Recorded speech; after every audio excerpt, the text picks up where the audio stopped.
దేవా, నీ బిడ్డమైన మేమందరం కూడా అయినా ప్రభా వాక్య ధ్యానంలోనికి వెళ్తున్నాను ప్రభా. నీ వాక్కుతో మాతో మాట్లాడండి నాయన. సహాయం కలిగించి, ఇబ్బంది కలిగించి, ఆటంకపరిచి ప్రతి ఒక్క దురాత్మ శక్తిని యేసునామములో లయపరచమని ఈ వాక్కుని వినిపించి నేను అర్థం చేసుకోగల మనసును ప్రభా శ్రేష్టంగా సత్యమైన యొక్క వాక్యం మాట్లాడతాను. జ్ఞానం మాకు దయచేసి మరి వింటున్న వారిని చెప్తున్న నన్ను బలపరిచి దీవించి ఆశిస్తూ మా యొక్క జీవితాన్ని మార్చుకుని యేసయ్య నామములో వేడుకుంటున్నాము తండ్రి. ఆమేన్. దేవుని స్తోత్రం. హల్లెలూయా, హల్లెలూయా. యేసయ్యా నీ నామము ఎంతో మధురం, ఎంతో మధురం.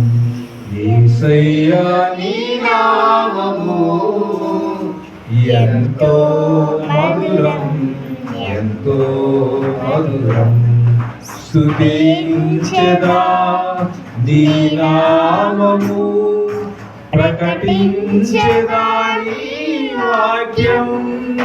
స్తుతించెదా నీ నామము, ప్రకటించెదా నీ వాక్యం. హల్లెలూయా, హల్లెలూయా, హల్లెలూయా, హల్లెలూయా, హల్లెలూయా, హల్లెలూయా, హల్లెలూయా, హల్లెలూయా, హల్లెలూయా, హల్లెలూయా, హల్లెలూయా, హల్లెలూయా, హల్లెలూయా, హల్లెలూయా. దేవుని బిడ్డలారా, ఒక విషయాన్ని, ఒక ముఖ్యమైనటువంటి విషయాన్ని జ్ఞాపకం చేయాలనుకుంటున్నాను. ఇది మనం ఎవరమై ఉన్నాము, ఏమై ఉన్నాము, మనందరికీ కూడా అర్థవంతంగా పౌలు గారు ఆ విషయాన్ని జ్ఞాపకం చేస్తూ ఉన్నారు. 2వ తిమోతి రాసిన లేఖ 3వ అధ్యాయము, 2వ తిమోతి రాసిన లేఖ 3వ అధ్యాయము 12వ వచనం. క్రీస్తు యేసునందు సద్భక్తితో బ్రతుకును ఉద్దేశించు వారందరూ హింస పొందుదురు. దేవుని స్తోత్రం. క్రీస్తు యేసునందు సద్భక్తితో బ్రతుకును ఉద్దేశించు వారందరూ హింస పొందుదురు. వాక్యం ఎలా ఉందండి? ఈ వాక్యం బాగుందా? విన్న వాళ్ళందరూ బాగుందా, బాగలేదా? క్రీస్తు యేసునందు ఎవరైతే ఆయన్ని అనుసరించాలి అని తీర్మానం చేసుకున్నారో వాళ్ళందరూ కూడా ఏమవుతారంట? ఏమవుతుంది? హింస పొందుతారు. 2వ తిమోతి రాసిన లేఖ 3వ అధ్యాయము 12వ వచనం. సద్భక్తితో, ఏ భక్తి అది? శ్రేష్టమైనటువంటి భక్తి. ఏ భక్తి అండి? శ్రేష్టమైనటువంటి భక్తి. శ్రేష్టమైనటువంటి భక్తితో బ్రతకాలని, ఆ ప్రభుని అడుగుజాడల్లో నడవాలని నిశ్చయించుకున్నటువంటి మన అందరము కూడా ఏమవుతాము? శ్రమల పాలవుతాము. ఇబ్బందులు, అవమానాలు, నిందలు, ద్వేషించబడతాం, తిరస్కరించబడతాం. సో ఇట్ ఈస్ ప్రీడెస్టిన్డ్, ముందుగానే నిర్ణయించబడి. ఇదే వాక్యాన్ని యేసు ప్రభువు వారు కూడా మత్తయి సువార్తలో చాలా స్పష్టంగా చెప్పి ఉన్నారు. మత్తయి సువార్త 10వ అధ్యాయము, మత్తయి సువార్త 10వ అధ్యాయం చూడండి. మత్తయి సువార్త 10వ అధ్యాయము 22 నుంచి. మీరు నా నామము నిమిత్తము అందరి చేత ద్వేషించబడదు, అంతము వరకు సహించబడిన వాడు రక్షించబడదు. వారి పట్టణములో మిమ్మల్ని హింసించినప్పుడు వారి యొక్క పట్టణంలోకి పారిపోవుడి. సో ఇక్కడ ఆయన ఆల్రెడీ ముందుగానే చెప్పేశాడు ఏమి జరగబోతుందో. ఏమి జరగబోతుందైనా ముందుగానే చెప్పి ఉన్నాడు. సో ఇదే వాక్యాన్ని మరి మనమందరం కూడా చదువుతున్నాం. అందరి చేత ద్వేషించబడతాము. ఏమవుతాం మనము? ద్వేషించబడతాం. ఎందుకు? నా నామము నిమిత్తము అన్నాడు. ఇదే నామం 5వ అధ్యాయం చూడండి. 5వ అధ్యాయం మత్తయి సువార్త 5వ అధ్యాయం. నీతిని 10వ వచనం చూడండి. నీతి నిమిత్తము హింసించబడు వారు ధన్యులు, పరలోక రాజ్యము వారిది. నా నిమిత్తము జనులు మిమ్మల్ని నిందించి హింసించి మీ మీద అబద్ధంగా చెడ్డ మాటలలో పలుకున్నప్పుడు మీరు ధన్యులు. సంతోషించి ఆనందించండి, పరలోకమందు మీ ఫలము అధికమగును. ఇలాగున వారు మీకు పూర్వమందున్న ప్రవక్తలను కూడా హింసించారు. సో ఇప్పుడు ఆయన ఏమని చెప్పాడు? ఎవరైతే నా నామము నిమిత్తము అన్నారు, నా నామము నిమిత్తము ఏం చేస్తారంటే జనులు ఏం చేస్తారు? తెలుసా తెలియదు మనందరికి? ఇప్పుడు మనం ఎవరి నామంలో ఇక్కడ గ్యాదర్ అయ్యాము? యేసయ్య నామంలో గ్యాదర్ అయ్యాము. సో ఇప్పుడు మనకి ఏం తెలుసు? జనులందరూ కూడా మనల్ని నిందిస్తారని తెలుసు, తిరస్కరిస్తారని తెలుసు, ద్వేషిస్తారని తెలిసి ఇక్కడ గ్యాదర్ అయ్యాం.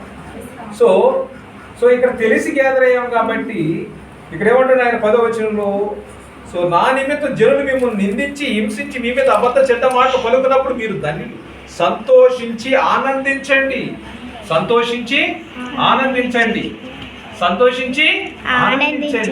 ఎందుకు ఆనందించమంటున్నాడంటే పరలోకమందు మీ ఫలము అధికమగును. దేవుని స్తోత్రం. సో ఇక్కడ మీరు దాన్ని భరించండి, సంతోషించండి.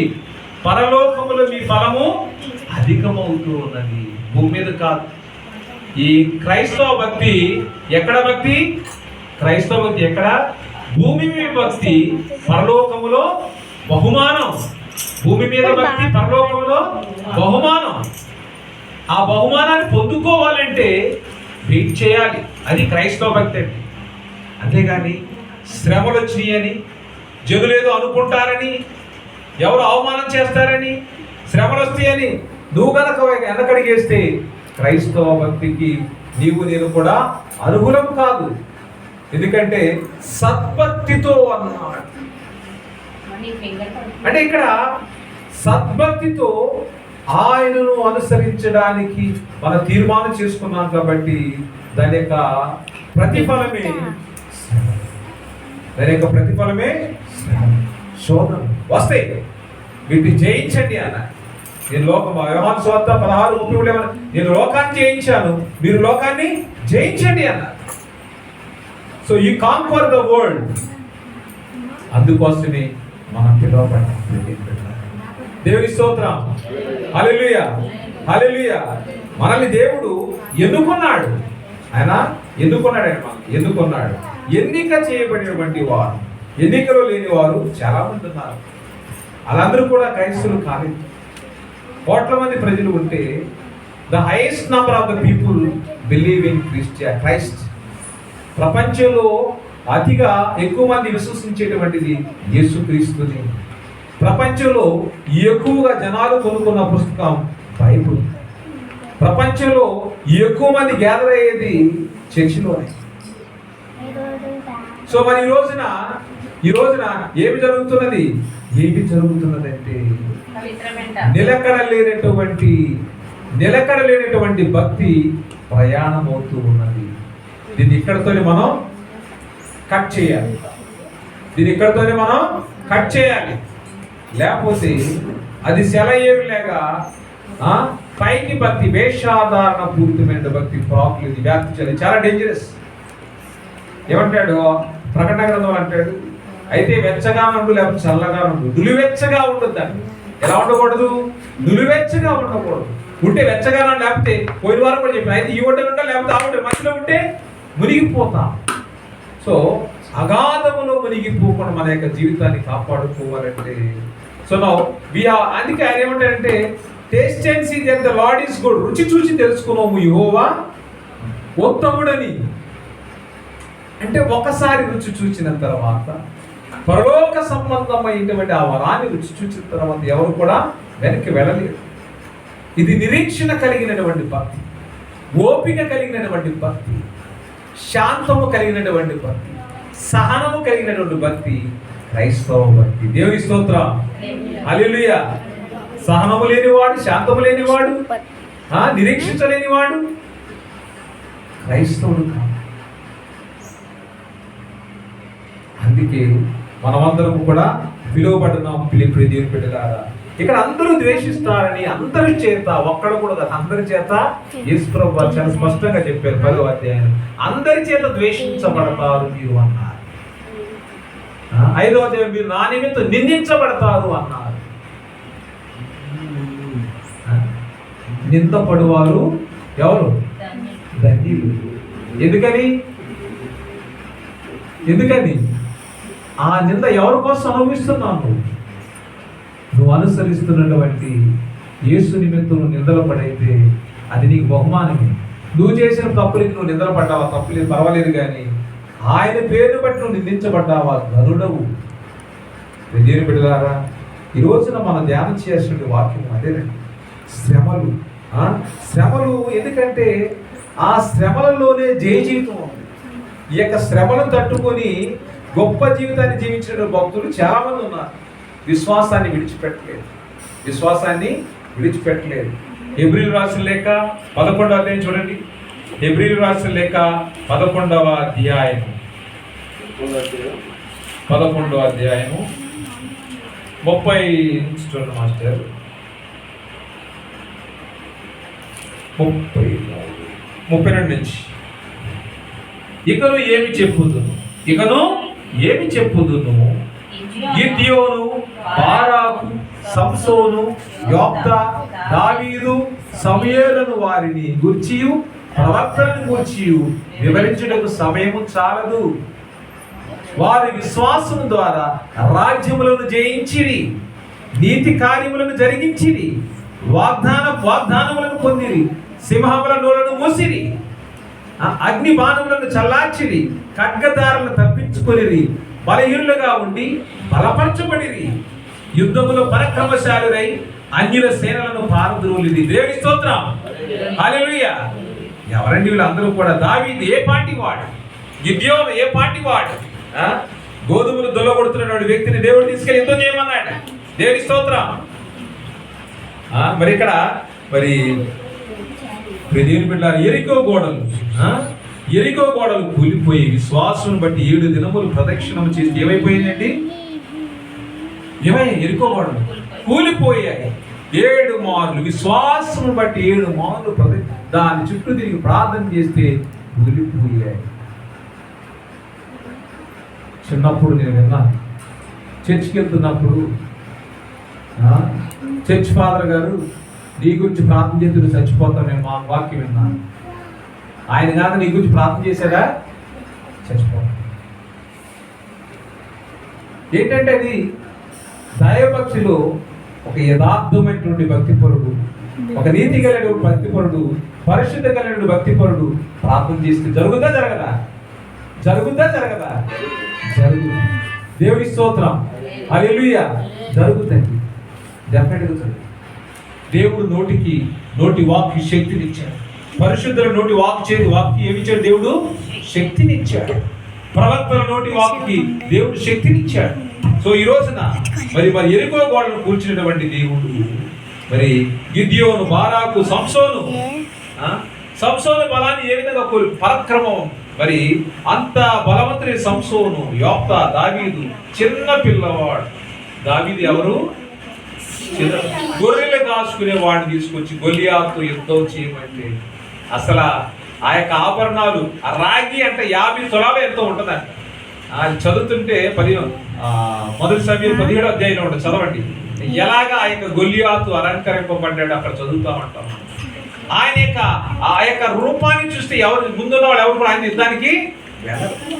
కానీ దేవుడు గొర్రెలు కాచుకునేటువంటి దావీదును బలవంతుడు, పరాక్రమవంతుడైనటువంటి ఆ యొక్క గొలియాతు మీదకు యుద్ధాన్ని పంపించి దేవుడు తెలివితేటలు. దేవుని స్తోత్రం, హల్లెలూయా. తీసుకో, ఒక రాళ్ళు తీసుకో, విశ్రమన్నా. ఏమి చేయాలో తెలియని పిల్లవాడికి దేవుడు ఏమి నేర్పాడు?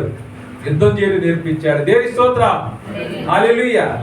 మరి దావీదు ఈ విధంగా మరి దేవుని యందు విశ్వాసం ఉంచి యుద్ధంలో విజయాన్ని సాధించాడు.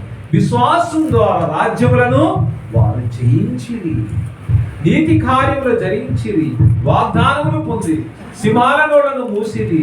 దానియేలును సింహాల బోనులు వేస్తే సింహాలు మింగేయా వదిలేసేయా? ఏమీ చేయలేదు. సింహాలు ఏమీ చేయలేదు. చాలా మంది దేవుని బిడ్డలు మరి ఈ రోజున మరి పౌలు గారు గుర్తు చేస్తున్నారు చూడండి. అక్కడ 36వ వచనం, హెబ్రీయులకు రాసిన 11:36 వచనంలో మరికొందరు తిరస్కారములను, కొరడా దెబ్బలను, మరి బంధకములైన ఖైదీను అనుభవించిరి, రాళ్లతో కొట్టబడిరి, రంపములతో కోయబడిరి, శోధింపబడిరి, ఖడ్గముతో చంపబడిరి, గొర్రె చర్మములను మేక చర్మములను వేసుకొని దరిద్రులై ఉండి శ్రమపడి హింస పొందుచు అడవులలోను కొండల మీదను గుహలలోను సొరంగములలోను తిరుగులాడుచు సంచరించిరి. అట్టి వారికి ఈ లోకము యోగ్యమైనది కాదు. చాలా మంది మరి వీరందరూ తమ విశ్వాసం ద్వారా సాక్ష్యము పొందిన వారైనను మనము లేకుండా సంపూర్ణ కాకుండా నిమిత్తం దేవుడు మన కొరకు మరి శ్రేష్టమైన దాన్ని ముందుగా సిద్ధపరిచిన కనుక వీరు వాగ్దాన ఫలమును అనుభవించలేదు. మన కొరకు వెయిట్ చేశారు. వాళ్ళు పరిపూర్ణులు కాకుండా దేవుడే ఆఫ్ చేశాడంట.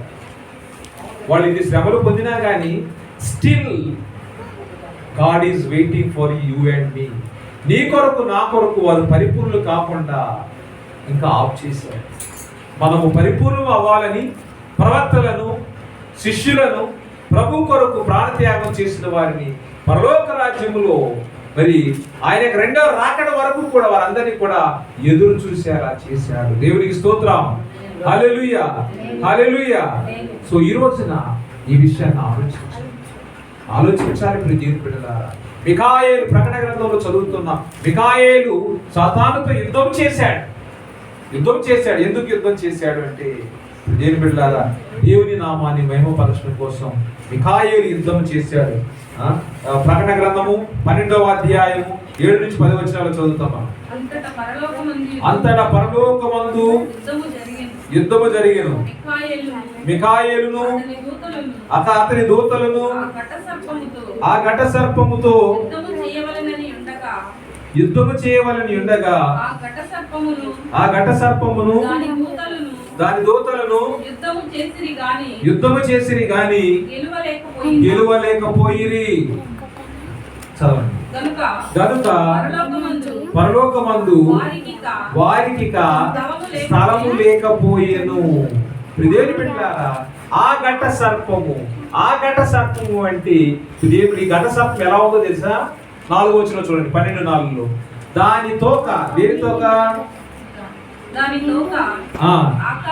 ఆకాశ నక్షత్రములలో 3వ భాగము నీడ్చి వాటిని భూమి మీద పడవేసెను. కననయ్యున్న ఆ స్త్రీ కనగాని ఆమె శిష్యువును మృంగివేయవలనని ఆ ఘట సర్పము స్త్రీ ఎదుట నిలుచుండెను. దేవునికి స్తోత్రం.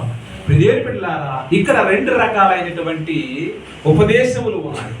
ఈ యొక్క 4వ వచనములో ఆ యొక్క స్త్రీ ఎవరు అంటే మన రోమన్ కథోలిక సంఘము ఆ యొక్క స్త్రీని మరియమ్మ గారిగా చెప్తారు.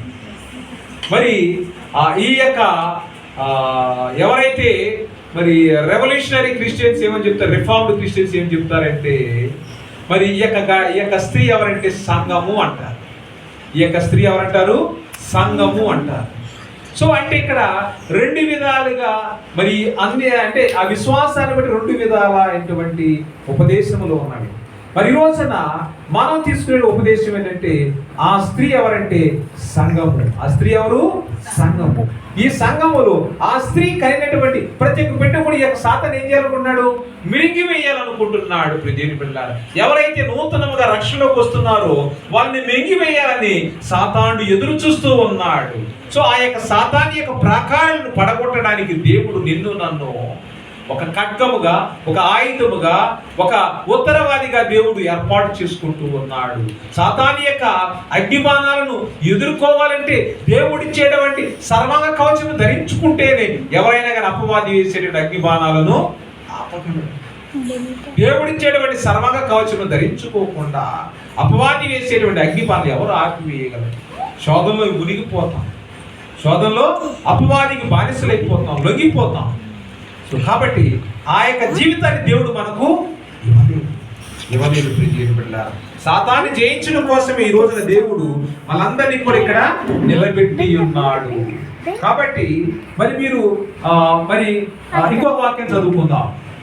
యోహాను సువార్త 17వ అధ్యాయం 14వ వచనం. యోహాను సువార్త 17వ అధ్యాయము 14వ వచనం తీసిన వాళ్ళు చదవండి. యోహాను సువార్త 17:14. వారికి నీ వాక్యం ఇచ్చి ఉన్నాను. నేను లోక సంబంధిని కానట్టు వారును లోక సంబంధులు కారు గనుక లోకము వారిని ద్వేషించును. ఎవరు వారు? నీవు నేను. ఆయన ఏమన్నాడు? నేను లోక సంబంధిని కానట్టు వారును లోక సంబంధులు కాదు. ఎవరు వీరు? ఆయన నమ్ముకున్నవారు. ఎవరు వీళ్ళు? యేసు ప్రభువులో విశ్వాసం ఉంచిన వారు. ఎవరు వీళ్ళు? యేసు ప్రభువులో కడగబడినటువంటి వారు.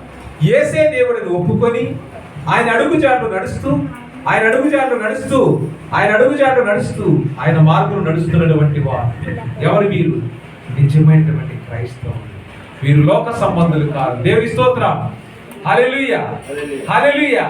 మనం ఎవరం కాదండి? ఎవరం కాదు మనం? ఈ లోక సంబంధులము. సద్భక్తితో నివసించే వారు ఎవరైనా ఉన్నారా? వీరు శ్రమల పాలవుతారు. So who are we? We are not the people of this world. మనము పరలోక పౌరులము. పైనున్న పరలోకం మన దేశము, పరలోక పౌరులము మనము, పరలోక పౌరులము. పైనున్న పరలోకం మన దేశము, పరలోక పరివారము నీ వెంట వచ్చునా, పరలోకంలో కులముండునా, పరివారము నీ వెంట వచ్చునా, పరలోకం చేరుకో పరమార్థం తెలుసుకో, పరలోకం చేరుకో పరమార్థం తెలుసుకో.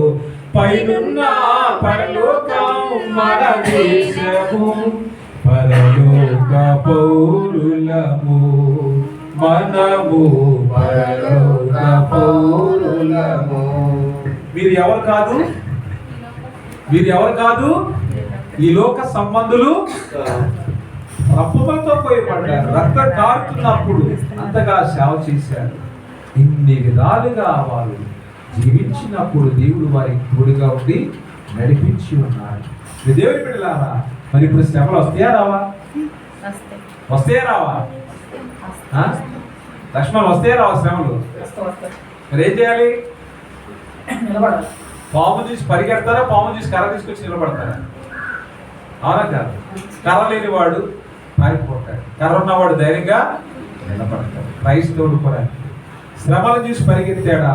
క్రైస్తవుడు కాదు.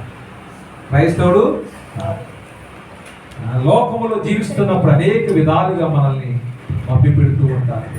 ధైర్యముగా నిలబడాలి. ప్రభు యొక్క కృపా సింహాసనం వద్ద నిలబడేటువంటి అర్హతను పొందుకోవాలి. రోమీలు రాసిన లేఖ 10వ అధ్యాయం 13వ వచనం.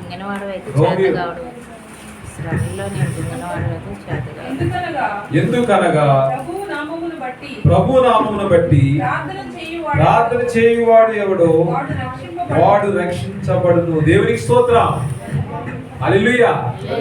శ్రమలు వచ్చినాయి, మరి ఇప్పుడు ఎవరు రక్షించబడతారు? ప్రభు నామమును బట్టి ప్రార్థన చేయువాడు ఎవడో వాడు రక్షించబడును. రక్షించబడాలి అంటే ప్రభుని ప్రార్థన చేయాలి, ప్రభుని నమ్మాలి. యేసే దేవుడిని మనం నమ్మినప్పుడు రక్షించబడతాం. కానీ యేసు క్రీస్తు నీలో నాలో లేకుండా మనము రక్షించబడాలి అంటే క్రీస్తు నీలో నాలో ఉండాలి. ఆయన పేరు చెప్పి వ్యాపారం చేస్తున్నావా? ఆయన పేరు చెప్పి చర్చికి వెళ్తున్నావా? ఆయన పేరు చెప్పి ఇరుగు పొరుగు వారిని మోసం చేస్తున్నావా? ఆత్మ పరిశీలన చేసుకో, చాలా జాగ్రత్త అని చెప్పి వాణికి ఇస్తున్నారు ఈరోజు. సో యు స్టాండ్ ఫామ్, నిలకడ కలిగి నిలబడమంటున్నాడు. అందుకే మన వాక్యం చదువుతున్నాం కదా, మత్తయి సువార్త 16:24, డినై యువర్ సెల్ఫ్, తను తాను ఉపేక్షించుకుని అన్నాడు. నన్ను అనుసరించుకునేవాడు తను తాను ఉపేక్షించుకొని తన సిలువను ఎత్తుకుని నన్ను వెంబడించుకోవాలి. లేకపోతే ఉపయోగం లేదు. నువ్వు వెళ్తున్న నడకలో ఉపయోగం లేదు. నీ పిల్లల్ని స్కూల్ పంపిస్తున్నావు, వాడు చదవాలి, చదువు రావాలి, వాడికి లేకపోతే ఉపయోగం లేదు. నువ్వు కట్టిన ఫీజులు వ్యర్థం. ఫీజు కట్టావంటే నీ పిల్లవాడి యొక్క భవిష్యత్తు నువ్వు బాగు చేయాలని తీర్మానం చేసుకున్నావు. నా ప్రియ సహోదరుడా, you have decided to follow Jesus Christ. So ఆయన ఏమంటున్నాడు, నన్ను అనుసరించుకోరు వాడు, ఉపేక్షించుకోండి, డినై చేయండి మిమ్మల్ని మీరు. అంటే ఇక్కడ సెల్ఫ్ హెల్ప్ చేసుకున్నావా పడిపోతాం, డిస్ట్రాక్షన్. నిన్ను నువ్వే సహాయం చేసుకున్నావా, అది డిస్ట్రాక్షన్, నాశనాన్ని దారి తీస్తుంది. నిన్ను నీవు క్రీస్తు కొరకు త్యాగం చేసుకున్నావా, sacrifice your self for the Kingdom of God, you will have the reward. ఈ యొక్క బహుమానం ఎదురు చూస్తున్నది. క్రీస్తు కొరకు నువ్వు మరి జీవించావా, నీకు బహుమానం. సిలువను ఎత్తుకోవడం అంటే సాక్రిఫైస్ చేయడం. Sacrifice your self. సాక్రిఫైస్ చేస్తేనే బహుమానం. స్వార్థంగా ఉంటే బహుమానము లేదు. నా ఇల్లు, నా పిల్లలు అనుకున్నావా, పరలోక బహుమానాన్ని మనము పొందుకోలేము. ప్రియ సహోదరుడా, ఈ రోజున ప్రభు పిలిచినటువంటి పిలుపును గుర్తిరిగి యథార్థమైనటువంటి క్రైస్తవులుగా ఉండడానికి మనం ప్రయత్నం చేద్దాం. దేవుడి మాటను దీవించి మనలను మన కుటుంబాలను ఆశీర్వదించునుగాక. ఆమేన్.